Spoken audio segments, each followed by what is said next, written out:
का कार्य प्रारंभ कर दिया है, क्योंकि बोनी अभी कुछ दिन पहले हुई थी। लगातार बारिश आ रही है। ऐसी स्थिति में हम लोग देख रहे हैं कि बहुत से ऐसे किसान हैं जिन लोगों ने अपना कृषि कार्य प्रारंभ कर दिया है और बहुतायत क्षेत्रों में बहुत अच्छी स्थिति देखी जा रही है। बारिश लगातार हो रही है। पूरे जिले की अगर बात करें तो बहुत ही अच्छी स्थिति है।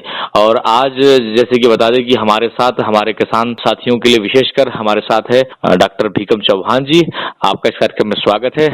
तो सबसे पहले चौहान जी ये बताइए कि वर्तमान समय में जो किसान साथी है उन्हें क्या क्या करना चाहिए अभी? नमस्कार किसान साथियों, मैं भीकम चौहान।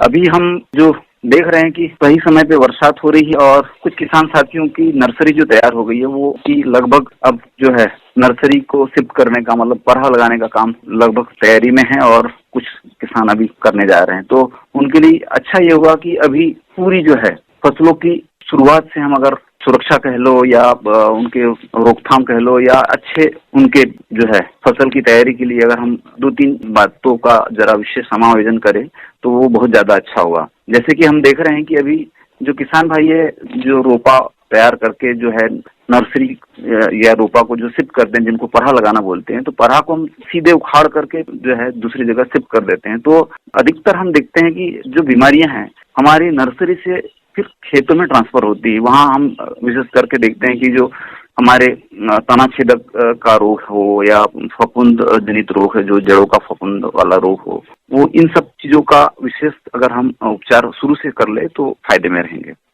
बिल्कुल सही कहा आपने। तो तना छेदक जो बीमारी है वो बहुत अधिक मात्रा में देखी जा रही है। तो ये बताइए चौहान जी कि इसके मुख्य कारण क्या है, क्यों ऐसा होता है और इसके क्या उपचार या इसकी रोकथाम किस प्रकार से हम लोग कर सकते हैं? जी, जो कीटक है, जितने भी कीटक है उनका एक जीवन चक्र होता है जी। और वो जीवन चक्र के तहत जो है इस समय उनका जो है इल्ली से अब वो इल्लियां अपनी विस्तार पे है। तो हम देखते हैं कि वो जो नर्सरी में है, नर्सरी के साथ में खेतों में और लगभग आप जब उनका पूरा अनुकूल समय है तो ये विस्तार का इनका जो समय रहता है इस समय ज्यादा प्रसार होता है। तो बीमारी होने के पहले अगर हम रोकथाम करें तो ज्यादा उचित होगा कि इसमें कम श्रम लगेगा, कम पैसा लगेगा और उचित समय अगर हम इनका अगर रोकथाम करें तो आगे बीमारी फैलने से बचेगी। तो हम देखते हैं कि जो नर्सरी में कहीं कहीं आप देखोगे पोंगा नामक बीमारी या सफेद कुछ बालियां नजर आती है, तो जो पौधे नजर आते हैं वो कहीं न कहीं इसकी शुरुआत होती है, तो उसकी रोकथाम करना ज्यादा उचित होता है। तो रोकथाम बहुत जरूरी है। इसके अलावा भी और किसान साथी जो कृषि कार्य कर रहे हैं, जो पौधे लगा रहे हैं खेतों में, तो उनके लिए और भी अच्छा क्या हो सकता है या क्या कर सकते हैं? देखो, अभी जब हम रोपा को शिफ्ट करते हैं तो उसका जड़ों का उपचार जरूरी है ना, और साथ में हमारी भूमि का उपचार जरूरी है। तो हम देखते हैं कि अगर हमने जड़ गलन का जो रोग है या जड़ों का फंगस वाला रोग है या जो जड़ जनित बीमारी है उनकी रोकथाम कर सकते हैं। और साथ में हम तना छेदक के लिए विशेष उपचार जो है वो बिवेरिया बेसियाना नामक जो है फफूंद, उसका अगर जड़ों का उपचार करें या हम पूरे जब एक बार जुताई करते हैं, जहाँ हम बोलते हैं ना कि कीचड़ जब बनता है, तब इसका पूरा एक बार हम स्प्रे कर दे 1 एकड़ में पूरा, है ना। और जड़ों का उपचार और भूमि का उपचार अगर इस समय ये उपचार होता तो उसका जो है आगे जो है इसका प्रसार रुक जाएगा। और साथ ही हम देखते हैं कि जो जड़ों का फंगस वाला रोग है उसके लिए हम ट्राइकोडर्मा विरिडी और सूडोमोनास फ्लोरोसेंस नाम के जो है जीवाणु कल्चर या जीवाणु उनका जो है इनसे जड़ों को उपचारित करें, है ना, और भूमि को उपचारित करें। तो ये काफी हद तक हम शुरू में ही इसका जो रोकथाम कर पाएंगे और हमारी शुरू से फसल स्वस्थ होगी। और चौहान जी ये बताइए, ये तो बात हो गई दवाइयों की, घरेलू उपचार या ऐसे कुछ जैविक उत्पाद जिनसे हम लोग इस बीमारी से छुटकारा पाएं? अभी जिन किसानों ने अभी नर्सरी लगाई हुई है और उनको अभी 2-4-8 दिन में या 15 दिन के अंदर में अपनी नर्सरी को तैयार होने में टाइम है, तो वो जो है नीम तेल गौमूत्र का स्प्रे करें। साथ ही जो है हमारा ताम्र युक्त जो है छाछ, पुरानी छाछ में हम तांबे का तार या तांबे का पात्र अगर डाल करके 7 दिन रखते हैं तो वो एक बायोलॉजिकल जहर बन जाता है 7 दिन तक ना। हाँ, मतलब वो एक किप्रिलेक्टेट नाम का एक जो जहर बनता है, वो जब भी कीड़े के ऊपर अगर उसका स्प्रे होता है तो एक तरह से उसके चमड़ी के लिए वो बहुत नुकसानदेह होता है और वो चमड़ी को पूरी तरह से नष्ट कर देता है और वो कीड़ा निष्क्रिय हो जाता है। इस प्रकार हम देखते हैं कि गौ आधारित कृषि में हम गौमूत्र, छाछ या नीम तेल का जो है स्प्रे करके या छिड़काव करके हम इसका रोकथाम कर सकते हैं और ये फसल वर्धक भी होते हैं। इसके अलावा चौहान जी ये बताइए कि जैसे बीमारी आपने कहा तो ये अभी हम लोग देख रहे हैं कि जो किसान साथी जो फसल लगा रहे हैं कुछ चुक चुक उसमें हल्की धान लगा रहे हैं, इसके बाद भारी फसल जो जो मोटा धान होता है वो लगाते हैं, तो ये बीमारी ज्यादातर ज्यादा बारीक धान पे अटैक करती है या फिर मोटे धान पे करती है? देखो, अगर हमारी फसल ज्यादा अवधि तक रहेगी खेतों में तो जो जितने भी है रोग कारक जो है, मतलब फंगस कह लो या जीवाणु कह लो या वायरस कह लो या कीटक कह लो, इनका सबका समावेश रहता है। और वो लंबी अवधि वाले जो है, जिसको बारीक धान बोल सकते हैं या ज्यादा लंबी अवधि के धान है, उनमें ज्यादा प्रकोप होता है। और इसकी रोकथाम अगर शुरू से करें और बीच बीच में हम उसका जो है रोकथाम के लिए अगर उपचार करते हैं तो ये बहुत ज्यादा उचित रहता है। तो चौहान जी मैं कह रहा था हम लोग चर्चाएं तो इस कार्यक्रम में करते रहेंगे और भी जानकारी देंगे, क्यों ना हम लोग मनोरंजन करवाए और सुनाते हैं प्यारा सा यह लोकगीत। लोकगीत के बाद पुनः आपका स्वागत है इस कार्यक्रम में।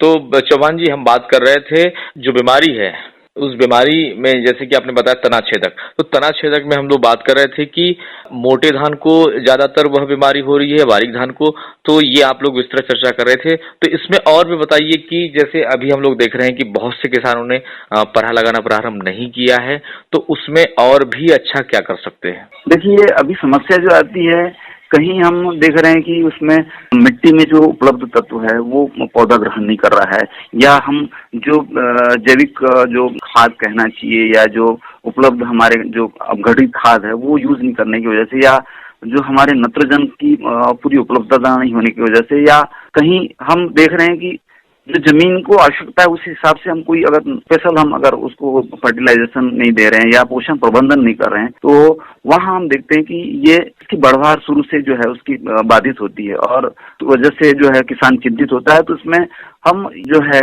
ये जो देसी गाय की उपले का जो टॉनिक है, मतलब कंडे का टॉनिक अगर हम स्प्रे करें तो उसमें लगभग हम देखते हैं कि कुछ हार्मोन्स जो है उपलब्ध होते हैं, और वो हार्मोन्स जड़ों के विकास के लिए और नर्सरी के विकास के लिए बड़े फायदेमंद होते हैं। तो हम अगर प्रति एकड़ अगर 10 देसी गाय के कंडे का 10 लीटर पानी में घोल करके अगर उसका स्प्रे प्रति एकड़ करते हैं, तो हम देखते हैं कि जितने भी वृद्धि हार्मोन्स है वो सक्रिय पौधे को करते हैं और अच्छी बढ़वार होती है और स्वस्थ जड़ें होती है और पौधा भी स्वस्थ होता है। जी, बहुत ही महत्वपूर्ण जानकारी आपने बताई है चौहान जी। इसके अलावा ये बताइए कि जो दलहनी और तिलहनी जो फसलें हमारे किसान साथी मेड़ों पर लगा रहे हैं, तो उसमें हम लोग देख रहे हैं कि बहुत से उकटा रोग हो रहा है। तो अभी प्रारंभिक तौर पे हम लोग देख रहे हैं कि लगभग सभी ने यह कार्य प्रारंभ कर दिया है और कुछ लोग ने प्रारंभ नहीं किया है। तो बताइए उनके लिए क्या अच्छा कर सकते हैं दलहनी और तिलहनी फसलों के लिए? देखिए, अभी आप देखोगे कि हर जो है किसान जब बीज का वो रोपण करता है या नर्सरी लगाता है या सीधे डायरेक्ट पौधा जो है मतलब बीज अगर लगाता है जमीन में, तो उसकी एक वो रहती है कि भी मैं जल्दी लगा लूं या समय कम है या जैसा भी है उसको जल्दी रहती है। लेकिन एक थोड़ा सा काम जो भूल जाते हैं वो बीज उपचार वाला होता है, वो बहुत ज्यादा महत्वपूर्ण होता है जी। तो बहुत ज्यादा नहीं हुआ तो हम हमारे पारंपरिक तरीके से हम देखते हैं कि पहले हम बीजों को जो है राख से उपचारित करते थे। तो वहाँ हम अगर राख की बात करते हैं तो हम जो अग्निहोत्र भस्म होता है या अग्निहोत्र का जो राख होती है, अगर उससे हम अगर बीजों को उपचारित करें वो ज्यादा फायदेमंद होता है। या हम अगर कीटक वाली बीमारी है या फंगस वाली बीमारी, तो उनके घोल से अगर बीजों को उपचारित करते हैं तो कुछ हद तक जो है ये जो जड़ गलन वाली बीमारी है या उकठा रोग जिसको बोलते हैं उसका हम रोकथाम कर सकते हैं। क्योंकि इसमें मुख्यतः हम देखते हैं जड़ गलन वाली बीमारी में या उकठा रोग में फफूंदों का और जीवाणुओं का ज्यादा इसमें प्रकोप रहता है, और इस वजह से हम देखते हैं कि कुछ किसानों की 30 से 50% फसल जो है वो पूरी तरह से उगने के बाद में फिर और नष्ट हो जाती है। तो ये थोड़ा सा टेक्निकली अगर हम उसको उपचारित करें तो बहुत ज्यादा फायदेमंद होगा। चौहान जी ये बताया आपने कि उपचारित जो आप राख से जो कर रहे हैं अग्निज्वलित, तो इसमें ये बताइए कि उसकी विधि है किस प्रकार से कितने घंटे रखना है, या उसमें राख में किस प्रकार से बीजों को घोलना है या फिर उसको उसमें लपेटना है, थोड़ा ये विस्तृत बताएं किसान साथियों को। तो अगर प्रति किलो बीज अगर हमको लेना है तो उसमें सिर्फ 10 ग्राम जो है अग्निहोत्र भस्म, उसमें सिर्फ और सिर्फ हम जो है थोड़ा में आधा लीटर पानी लेकर के आधा लीटर पानी में अग्निहोत्र भस्म घोल देना है और वो 1 किलो बीज को पूरी तरह से कोटिंग कर लेना है। और कोटिंग करके आधा घंटा हम सिर्फ सिंपल जो है बोरी साफ बोरी में बिछा करके थोड़ा सा हवा खाने दो, तो इसमें की जो उसकी कोटिंग भी हो जाए और उपचारित भी हो जाए।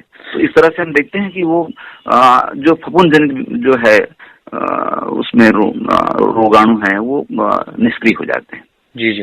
तो लगभग कितने घंटे उसको सुखाना है? बीज तो गीला हो जाएगा, तो कुछ घंटे सुखाना है या फिर उसको तुरंत उसको गड़वा देना है या उसके छिड़काव कर देना है? हाँ, आधे घंटे बाद हम उसको उपचारित करने के बाद में आप खेतों में शिफ्ट कर सकते हैं। अच्छा अच्छा अच्छा अच्छा, ये बड़ी महत्वपूर्ण जानकारी दी आपने। और भी अंत में इस कार्यक्रम के माध्यम से किसान साथियों को क्या देना चाहेंगे, बहुत ही कम शब्दों में? देखो, बहुत अच्छा है कि हम जब बीमारियां होती तो बहुत ज्यादा चिंतित होते हैं और आनन फानन में बहुत ज्यादा कुछ उपचार करते हैं। वो सस्ता महंगा जैसा भी हो सकता है, केमिकल वाला हो सकता है, रासायनिक वाला या कह लो जैविक वाला, लेकिन वो उतना फलदायी नहीं होता है जितना कि हम अगर रोकथाम करते हुए पहले से उपचारित करें। तो हमारा मुख्य जो प्रयोजन होना चाहिए वो भूमि उपचार और बीज उपचार और शस्य उपचार। मतलब अगर हमारी फसल अगर वृद्धि की अवस्था में है तो तब भी उसको उपचारित करना जरूरी होता है। तो ऐसा इस तरह से हम देखें कि हम समय समय पर जो है रोकथाम के लिए पहले से तैयारी करें तो ये फायदेमंद खेती होगी। तो इतनी महत्वपूर्ण जानकारी दी आपने चौहान जी, आप इस कार्यक्रम में आए, बहुत बहुत आपका धन्यवाद। जी, धन्यवाद।